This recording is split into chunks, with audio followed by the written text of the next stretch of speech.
విజయవాడ కృష్ణలంక స్వర్గపురిలో గుర్తు తెలియని మృతదేహాల దహనంపై పోలీసుల విచారణ చేస్తున్నారు. మే నెలలో మృతదేహాల దహనంపై వివరాలు సేకరించాలని ఉన్నతాధికారులు ఆదేశించారు. ఆ నెలలో అనుమానం ఉన్న 2 రోజుల వివరాలు సేకరిస్తున్నారు. ఆ 2 రోజుల్లో ఎవరెవరి మృతదేహాలు ఖననం చేశారనే దానిపై ఎంక్వైరీ జరుగుతోంది. మృతదేహాల దహనం విషయంలో నిబంధనల అమలుపైన సందేహాలు వ్యక్తమవుతున్నాయి. ఎన్ని మృతదేహాలు దహనం జరిగింది, స్థానిక పోలీస్ స్టేషన్ నుంచి అధికారిక ధృవీకరణ పత్రం ఇచ్చారా అన్న కోణంలోనూ దర్యాప్తు చేస్తున్నారు. స్వర్గపురి సిబ్బందిని ప్రశ్నిస్తున్నారు విజయవాడ పటమట సీఐ పవన్ కిషోర్. విజయవాడ కృష్ణలంక స్వర్గపురిలో గుర్తు తెలియని మృతదేహాల దహనంపై పోలీసులు విచారణ చేస్తున్నారు. పూర్తి వివరాలు మా ప్రతినిధి శ్రీకాంత్ అందిస్తారు. శ్రీకాంత్, కేసుకు సంబంధించి పోలీసులు అన్ని కోణాల్లో విచారణ ముమ్మరం చేశారు. ఇప్పటికే ఏసీపీ దేవిప్రసాద్ ఆధ్వర్యంలో కృష్ణలంక పోలీస్ స్టేషన్లో సిబ్బంది విచారణ కొనసాగుతూ ఉండగా, మరోవైపు సాయికృష్ణ తల్లి ఆరోపణలు చేసినట్టుగా కృష్ణలంక స్వర్గపురి శ్మశాన వాటికలో జరిగినటువంటి గుర్తు తెలియని మృతదేహాల ఖననానికి సంబంధించిన ఆ డేటా మొత్తం మీద కూడా పోలీసులు విచారణ అయితే చేపట్టారు. ప్రస్తుతం మనం కృష్ణలంక స్వర్గపురి శ్మశాన వాటికలో ఉన్నాము. పోలీసులు గత సుమారు 1 గంట సమయం నుంచి కూడా విచారణ చేస్తున్న పరిస్థితి చూడొచ్చు. విజువల్స్ లో కూడా విజయవాడ కృష్ణలంక శ్మశాన వాటికలో పడమట police station circle inspector Pawan Kishore పూర్తి స్థాయిలో డేటా మొత్తాన్ని సేకరిస్తా ఉన్నారు. సిబ్బంది నుంచి వివరాలు కూడా అడిగి తెలుసుకుంటున్న పరిస్థితి. ఎందుకంటే గత నెలలో జరిగినటువంటి మృతదేహాలు అంటే మే నెలలోనే మార్కాపురంలో 9వ తారీఖున సాయికృష్ణని విజయవాడ తీసుకొచ్చారు. ఆ తర్వాత నెలాఖరులోపు అతన్ని లాకప్ డెత్ చేసి హత్య చేశారనే అంశానికి సంబంధించి ఆరోపణలు పెద్ద ఎత్తున కుటుంబ సభ్యులు చేస్తున్న నేపథ్యంలో ఇదే శ్మశాన వాటికలోనే ఈ స్వర్గపురిలోనే సాయికృష్ణను దహనం చేశారని పెద్ద ఎత్తున ఆరోపణలు జరుగుతున్న నేపథ్యంలో గుర్తు తెలియని మృతదేహాలకు సంబంధించిన ఖననం ఏదైతే జరిగిందో వాటికి సంబంధించిన అన్ని ఆధారాలని కూడా ఈ సిబ్బంది ఎవరైతే స్వర్గపురిలో పనిచేస్తున్నారో వాళ్ళ నుంచి అడిగి తెలుసుకుంటా ఉన్నారు. దానికి ఉన్నటువంటి ప్రొసీజర్, ఏ పోలీస్ స్టేషన్ నుంచి గుర్తు తెలియని మృతదేహం వచ్చినప్పటికీ కూడా అది ఆ కన్సర్న్డ్ స్టేషన్ సర్కిల్ ఇన్స్పెక్టర్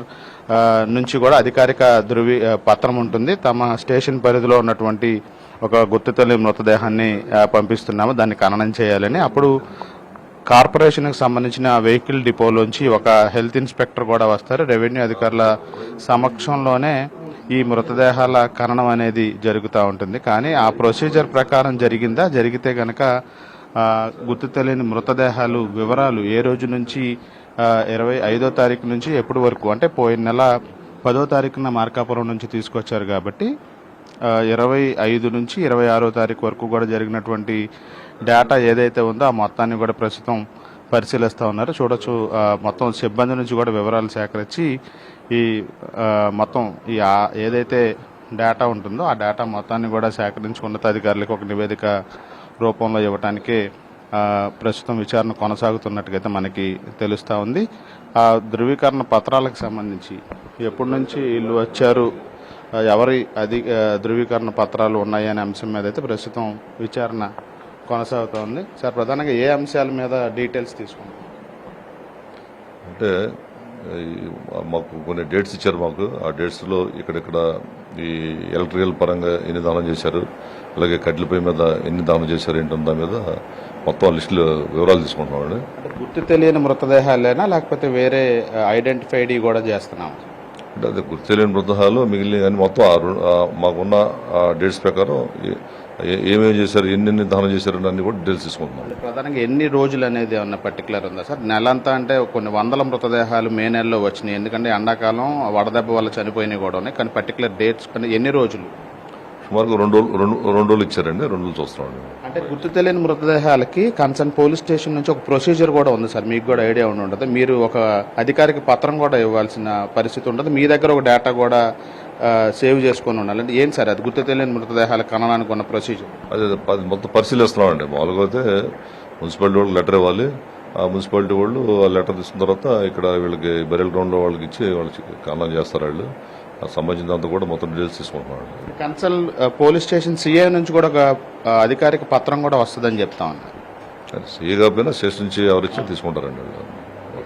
సిబ్బందితో మాట్లాడారు, ఏం చెప్తా ఉన్నారు? డేటా అసలు రికార్డ్ చేశారా లేకపోతే ఆ హెల్త్ ఇన్స్పెక్టర్ కానీ కార్పొరేషన్ తరఫున కూడా ఏమన్నా ఉందా? అది మొత్తం వివరాలు తీసుకున్నాం. ఇంకా పూర్తిగా తీసుకోలేదు, మేము కొంచెం వివరాలు తీసుకున్నారు, మీరు చెప్తానండి. ఇది మొత్తంగా అయితే గుర్తు తెలియని మృతదేహాల అంశాన్ని ఖననానికి సంబంధించి 2 రోజులు పర్టికులర్గా దర్యాప్తు అధికారులు ఇచ్చినటువంటి డేటా ఏదైతే ఉందో దానికి సంబంధించే మొత్తం అటు జరిగిన ఖననానికి సంబంధించిన ప్రక్రియ మొత్తాన్ని కూడా వివరాలు సేకరిస్తున్నామని చెప్పి అయితే చెప్తా ఉన్నారు. సిబ్బంది నుంచి కూడా పూర్తి స్థాయిలో వివరాలు సేకరిస్తున్న నేపథ్యంలో పూర్తి స్థాయిలో అన్ని వివరాలు వచ్చిన తర్వాత ఉన్నతాధికారులకు నివేదికని అందిస్తామని చెప్పి అయితే విజయవాడ పోలీసులు చెప్తా ఉన్నారు. కెమెరా పర్సన్ మురళితో శ్రీకాంత్ ఎన్టీవీ విజయవాడ నుంచి.